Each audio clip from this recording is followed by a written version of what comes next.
All right, it is Friday, TGIF, wherever you are. President Trump is in France and had met with First President Emmanuel Macron and had some chats with him about various issues and subjects, and they seem to be getting along just fine. Today is Bastille Day, and so he'll be there watching the parade and everything like that, and including one that will be led by American troops. And so I think the trip is overall going very well. Media was on his case for complimenting, making some comments about Macron's wife and what great shape she's in and everything like that. Maybe a little bit unusual for a president to make the comments the way he made them, but this is not unusual for Trump to say these types of things. I think it's a little, in this case, it may be a little bit refreshing because Macron is married to a woman who is something like 25 years his senior. So, I don't see anything wrong in complimenting someone who manages to still look, darn good as they get up there in years. Anyway, so I think that trip overall seems to be going pretty well. But it's not going to be painted like that overall in the media when all is said and done, no doubt. Republican health care plan is out, yet another version. This one still, not really close to passing yet, but we haven't seen the immediate defections as fast as we did with the last version from the Republicans. Mitch McConnell's got a big task of trying to keep what he's got together. He has 52 votes, but we know he's probably going to lose one or two there. Ted Cruz apparently this time is on board. Rand Paul doesn't seem to quite be on board, but might. Mike Lee, I haven't checked to see where he was on this. Susan Collins, 50-50 at best, I think. So we still have some work to do, and there's some others that could peel off as well.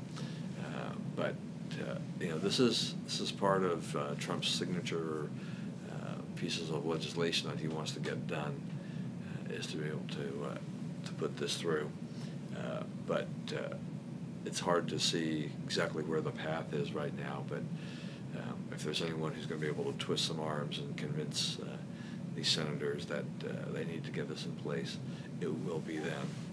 They spent a lot of time bashing Obamacare, but now it's okay. Now it's time to put up or shut up, and unfortunately, a lot of the Republicans are just shutting up. In sadder news, Nobel Peace Prize winner Liu Xiaobo has died in captivity in China due to multiple organ failure.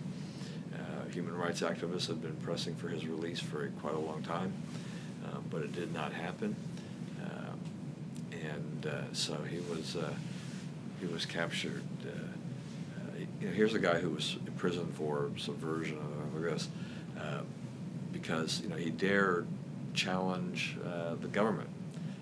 And this is the thing about these communist governments, is that they want to show that they've got this free and open society, and that they want the Western dollars to come in from tourism and trade, but then they treat their own citizens horribly. And Xiaobo was only 61 years old, and so who knows?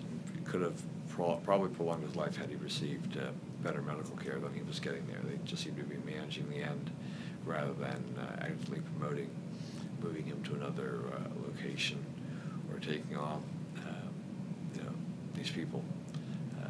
But we'll once again wait and see what happens.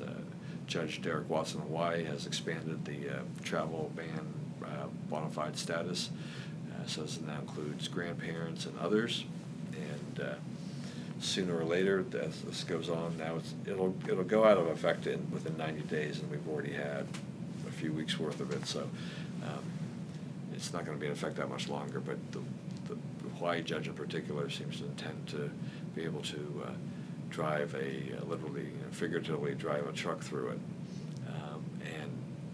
If the family that has bought the property that they want to do this thing on, then so be it. I'm not sure what that was about. Paul Ryan has discussed, took up the issue of the dress code in the speaker's lobby. This had been subject of complaints lately from female reporters, particularly. There's a ban on sleeveless dresses and open-toed shoes. Looks like he will change that. Former Speaker Nancy Pelosi, now Minority Leader, praised Ryan for doing this. Basically said it was about time, having a short-term memory lapse, because she could have changed it when she was a speaker and did nothing to counteract that. So whether or not you agree with it, it's something that'll probably get done, and I'm not quite sure how these kind of changes in the dress code would affect reporter performance enough that they need it to conform and look really, really good. You don't want to come in there as slobs, but you don't necessarily have to wear a tie every day. I'm certainly giving that up. Anyway, all right, well, that's about it for right now. Have a great day. Have a great weekend. We'll see you on Monday, which I'm sure we'll have much more news about these and other subjects. And until then, stay safe and God bless.